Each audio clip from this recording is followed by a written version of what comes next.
E aí nós vamos ver no livro de Isaías, capítulo 5, do 8 ao 15. Isaías, capítulo 5, do 8 ao 15. Antes de lermos esse texto, eu quero lembrar aos irmãos os aspectos que estamos analisando no Senhor para com o povo de Israel.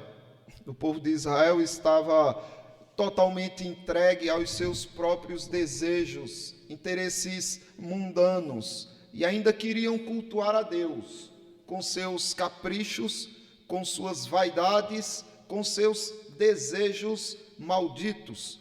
E nós vamos ver isso. Porém, eu quero falar a respeito de uma doutrina, uma filosofia de vida que durante muito tempo existe, mas ela foi organizada em forma de filosofia, em forma de doutrina, que é o hedonismo. O hedonismo é uma doutrina, uma filosofia de vida que defende a busca pelo prazer, como se o prazer fosse a finalidade última da vida humana. Buscar o prazer para os hedonistas é o que move as paixões, os desejos e todo o mecanismo da vida, sendo, portanto, na visão hedonista, a primeira e mais completa ponte para a finalidade última da vida. É aquilo que liga você à felicidade, o prazer. Então, eles só se preocupam com isso, com o prazer. Quem organizou, porque isso daí vem desde o Éden, esse desejo pelo prazer, você encontra ele disseminando-se através do veneno da serpente no coração de Eva. Quando ele começa a seduzir Eva, a se interessar por todos aqueles prazeres que ela via na árvore que lhe era proibido comer do fruto. Quando ele incita ela e ela começa a olhar e ver que a árvore é boa e prazerosa para se comer. Então, ela pega do fruto e come. Ou seja, o hedonismo tem origem em Adão e Eva. No entanto, ele se organizou como filosofia, como doutrina, através do filósofo grego Aristipo de Cirene. Ele disseminou esse tipo de ensinamento, dizendo para o povo que se eles um dia quisessem se sentir pleno, se alguém quisesse se sentir feliz, conhecer a felicidade, eles tinham que se entregar completamente aos prazeres. Quanto mais prazer, mais felicidade você tem. No entanto, tem outro filósofo, Epicuro, que ele apresentou os desejos pelos prazeres de uma outra maneira. Em sua obra, Carta sobre a Felicidade, Epicuro chama a atenção para os desejos e os classifica em dois tipos: os naturais e os inúteis, e alerta para que os desejos necessários, que são fundamentais para a felicidade, para o bem-estar e para a própria vida, esses devem ser buscados. Isso implica, no entanto, que devemos orientar nossos desejos para a manutenção saudável da nossa vida. Epicuro nos propõe que vivamos com simplicidade. Temos que educar o nosso corpo para o que é simples e não para os prazeres extravagantes. Ele afirma que tanto o alimento mais simples como o mais requintado proporciona os mesmos prazeres em quem é saciado. Então, ele trouxe já uma visão mais sábia, uma visão mais prudente, eloquente a respeito dos desejos. E ele considera que existem desejos inúteis e existem desejos que são saudáveis. Porém, o desejo verdadeiro e o desejo real e os prazeres reais, eles têm que vir do Senhor. Eles têm que passar pelo crivo das Escrituras. Então, ainda que seja um desejo e um prazer saudável, se for fora de Cristo, ele passa a ser abominável. Se for fora da glória de Deus, ele passa a ser maldito, por mais natural que seja. Quanto a isso, Epicuro não poderia chegar se não conhecendo ao Senhor. E aqui nós temos visto o povo de Israel envolvido com prazeres sem limites. Uma situação terrível e degradante, que aparenta riqueza, aparenta prosperidade, mas para quem conhece ao Senhor, começa e consegue enxergar a podridão por dentro daqueles que se entregam aos prazeres. Nós vimos, semana passada, o maldito desejo pela fama e pelo poder. O maldito prazer que a fama e o poder dá, que é quando eles estavam interessados em enriquecerem, em prosperarem e terem posses e serem poderosos, para que ficassem famosos, conhecidos, temidos e cheios de poder. Diz do versículo 8: ai dos que ajuntam casa a casa, reúnem campo a campo, até que não haja mais lugar, e ficam como os únicos moradores no meio da terra. A meus ouvidos, disse o Senhor dos Exércitos, em verdade, muitas casas ficarão desertas, até as grandes e belas, sem moradores, e 10 geiras de vinho não darão mais do que um bato, e um homer cheio de sementes não dará mais do que um efa. E agora vamos entrar para outra parte, que é a respeito do maldito desejo pelo prazer, que o versículo 11 apresenta da seguinte maneira: ai dos que se levantam pela manhã e seguem a bebedice, e continuam até alta noite, até que o vinho os esquenta. Liras e harpas, tamborins e flautas, e vinho há nos seus banquetes. Porém, não consideram os feitos do Senhor, nem olham para as obras de suas mãos. Portanto, o meu povo será levado cativo, por falta de entendimento. Os seus nobres terão fome, e a sua multidão se secará de sede. Terrível imprecação aqui o profeta está lançando sobre o povo. Mas o povo estava totalmente corrompido e pervertido. O povo estava entregue ao hedonismo. Ainda que essa doutrina, essa filosofia não tivesse sido organizada na sua teoria, pelo menos na prática, eles viviam o hedonismo. Eles se deleitavam pelo prazer. Depois de consumirem, eles se deleitavam pelo prazer agora na boa música, na muita dança. Estamos saciados, já bebemos até onde podíamos, já comemos até onde podíamos. Agora o que nós precisamos é de música, de dança. E aí você observa esses mesmos prazeres que trouxeram essa apostasia para o povo de Israel, foi oferecido por Cristo, foi oferecido pelo diabo ao Senhor Jesus Cristo. Se você observar, quando o diabo foi tentar Jesus no deserto, ele ofereceu prazer. Primeiro nós vimos que ele ofereceu fama, quando colocou Jesus Cristo no topo do monte e disse, olha, no topo do templo, e disse, pula daqui e manda teus anjos te segurarem. A intenção dele era que o povo visse Jesus Cristo, exaltassem Jesus Cristo, adorassem ele e reconhecessem ele como Deus. No entanto, Jesus Cristo não estava ali pela fama, pelo poder. Jesus Cristo estava ali simplesmente para ser servo, para honrar ao Senhor e para dar glória ao Senhor Deus. Ele também ofereceu todos os reinos do mundo e a glória deles, e Jesus Cristo também negou. Nessa ocasião aqui, que veremos, ele está oferecendo prazeres, satisfação, desejos a Cristo. Jesus Cristo já estava 40 dias e 40 noites jejuando. A fome estava grande. Se você quer sentir prazer no alimento, passe fome.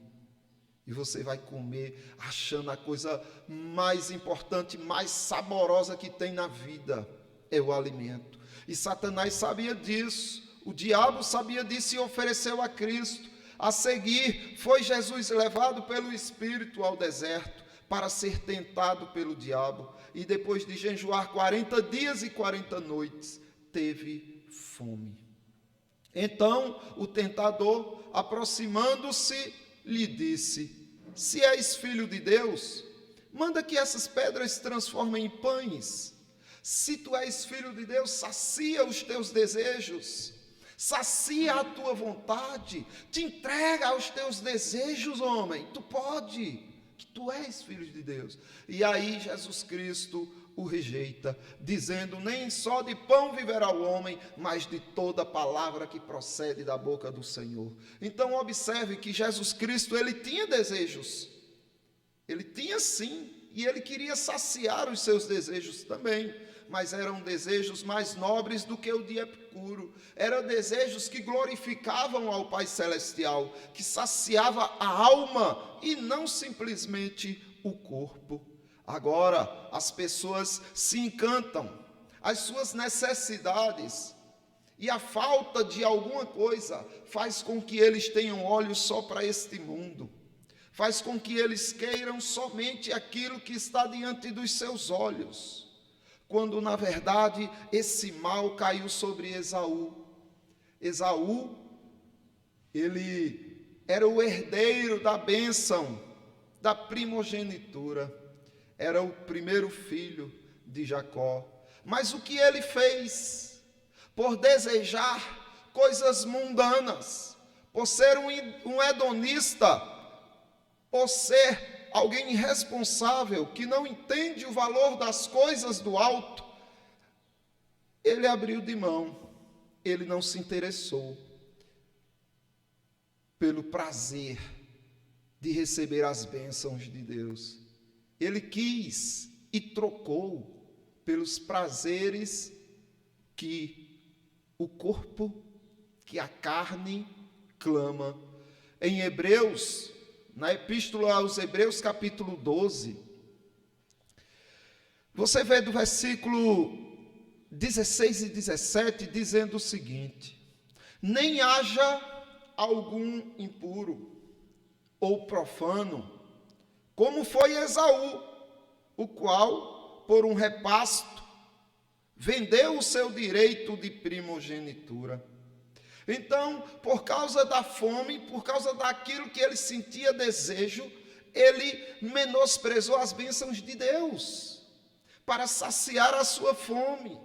Ele tinha interesse em saciar os seus desejos carnais, e por causa disso, ele perdeu o direito da primogenitura. Mas depois, ele ficou cheio de remorso e queria voltar atrás, mas não tinha mais jeito. Pois sabeis também que, posteriormente, querendo herdar a bênção, foi rejeitado, pois não achou lugar de arrependimento, embora com lágrimas o tivesse buscado. Percebe como o hedonismo é maldito, como os desejos fora do Senhor são implacáveis e podem destruir a alma de uma pessoa. Pois bem, vivendo em prazeres contra o justo, vivendo em prazeres, você esquece daqueles que sentem necessidade. Você esquece do seu irmão que pode estar aflito. Os prazeres te cegam. E os prazeres, eles parecem que são como um absinto. Eles sempre querem mais. Eles nunca têm fim. Então você está cheio de prazeres aqui, daí a pouco você quer mais e quer mais. Eles te cegam, eles fazem você sentir que está acima dos demais irmãos, daqueles que são simples, e você não consegue enxergar para a dor de ninguém, você não consegue enxergar para a necessidade de ninguém, afinal de contas você está muito envolvido em sensações e prazeres que o mundo pode oferecer. A estes, Tiago diz, no capítulo 5 de sua epístola, o versículos 5 e 6, tendes vivido regaladamente sobre a terra, tendes vivido nos prazeres, tendes engordado o vosso coração em dia de matança, tendes condenado e matado o justo, sem que ele vos faça resistência. Se você não olha para a dor do justo, se você não olha para a dor dos filhos de Deus, e se você se preocupa apenas com os teus prazeres, e não se comove com as pessoas que andam perdidas em trevas, não se comove com aqueles irmãos que estão ficando fracos espiritualmente, que não entendem mais o valor que há na palavra de Deus, que estão frios diante do culto que deve ser prestado ao Altíssimo. Se você não se comove e não sente a dor desses irmãos que aos pouquinhos estão se afastando, então você tem condenado o justo por causa dos seus prazeres.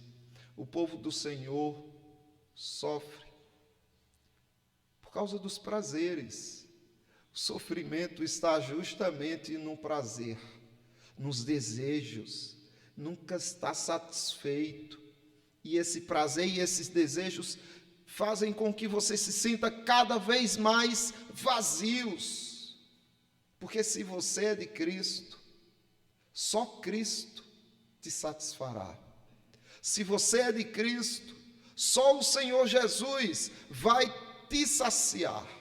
Você sentirá prazer nele e não adianta correr atrás de outras coisas, porque você só vai sofrer. Tiago ainda diz na sua epístola, no capítulo 4, do 1 ao 5, de onde procedem guerras e contendas que há entre vós? De onde? Senão dos prazeres que militam na vossa carne. O que é que Tiago está dizendo? Tiago está dizendo que a culpa da discórdia, da briga, da contenda, da sua raiva contra o seu irmão, não é por causa do erro dele, não é por causa do que aconteceu, mas é por conta dos prazeres que militam na sua carne. Você dá muito ouvidos aos prazeres, você dá muita atenção aos prazeres, por isso você não consegue ter paz. Cobiçais e nada tendes, matais, invejais, e nada podeis obter. Viveis a lutar e a fazer guerras, nada tendes, porque não pedis. Por que a pessoa não pede? A pessoa está tão envolvida com aqui na terra, com essa dimensão rasa, que ela não consegue olhar mais para cima. Parece que as orelhas de porco cobrem os olhos como fazem com os porcos, e eles não conseguem enxergar o céu, só enxergam o que está diante deles, essa ambição terrena. Nada tendes porque não pedis. E quando alguém ousa pedir, quando alguém desperta para pedir, pedem e não recebem. Pedem e não recebem. Por quê? Porque pedis mal, para esbanjares em vossos prazeres. Você quer esbanjar nos seus prazeres, por isso que você pede: Senhor, me dá, me dá, me dá. Você não para pensar.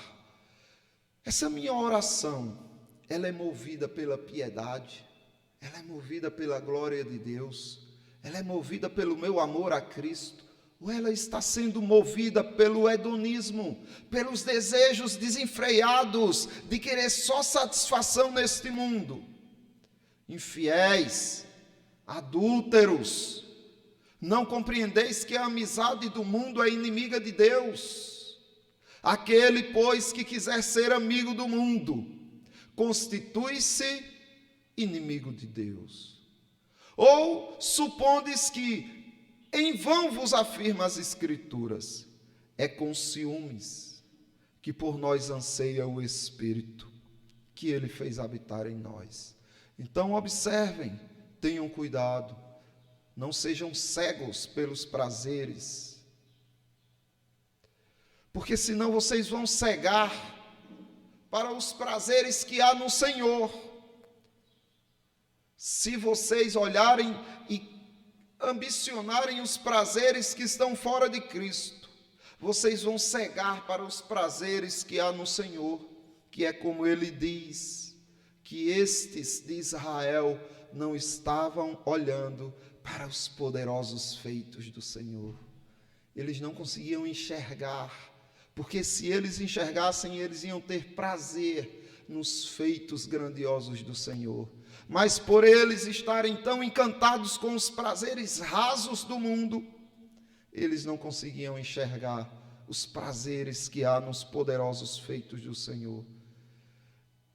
Eles viviam pelo prazer, para o prazer que provém do mundo. Era tudo que satisfazia a carne deles.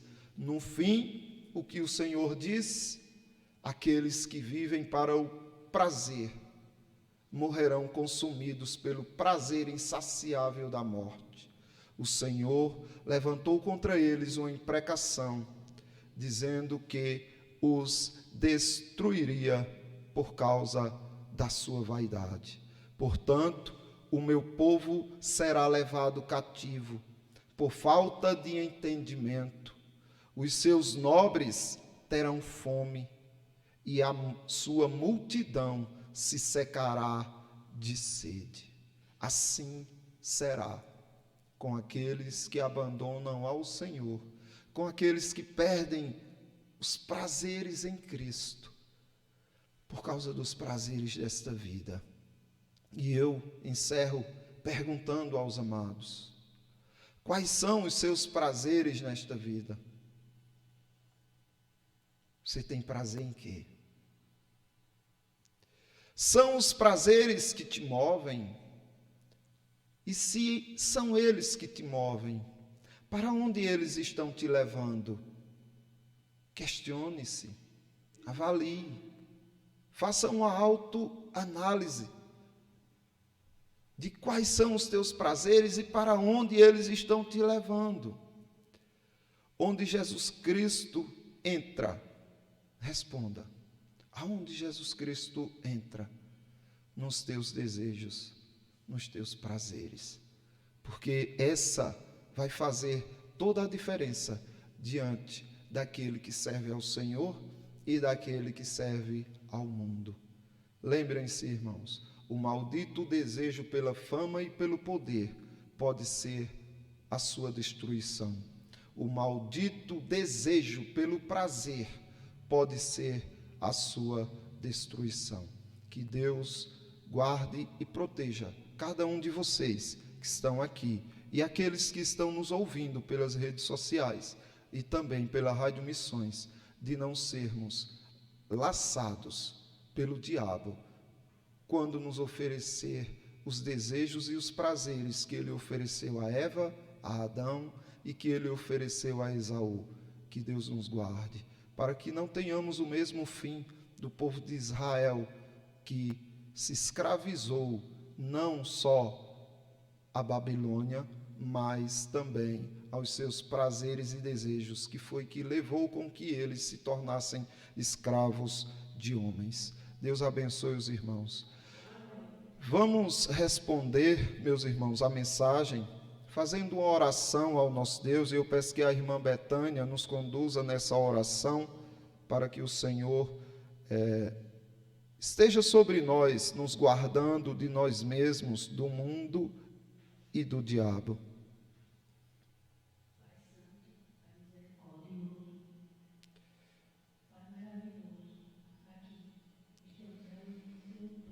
Amém, Senhor. Amém, Deus.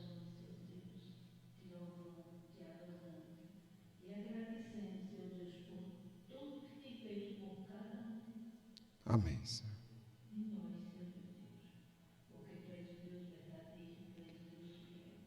Amém, Senhor.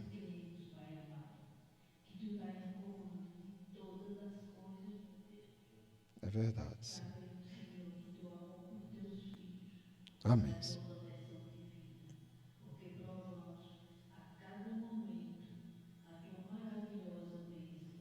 Amém, Senhor. Amém, Senhor. Amém, irmãos. Agora recebamos a bênção. Que a graça do nosso Senhor e soberano Pai, que as consolações e comunhão que procedem no seu Santo Espírito, e que a paz que excede todo o entendimento esteja sobre todos vós e sobre todo o povo de Deus, agora e sempre. Amém. Meus irmãos, encerramos mais um culto, vamos ter o nosso momento ágape, e quero parabenizar mais uma vez a Rádio Missões e todos aqueles que estão envolvidos nesse projeto santo, parabenizar por mais este aniversário, é o primeiro ano que a Rádio Missões completa, e é um ano de muita bênção, é um ano de muita riqueza, de muita graça concedida pelo Senhor. Estejam firmes, irmãos, não desanimem desse projeto, não desanimem dessa luta santa, porque muitas famílias estão sendo abençoadas através de vocês. Deus abençoe a todos.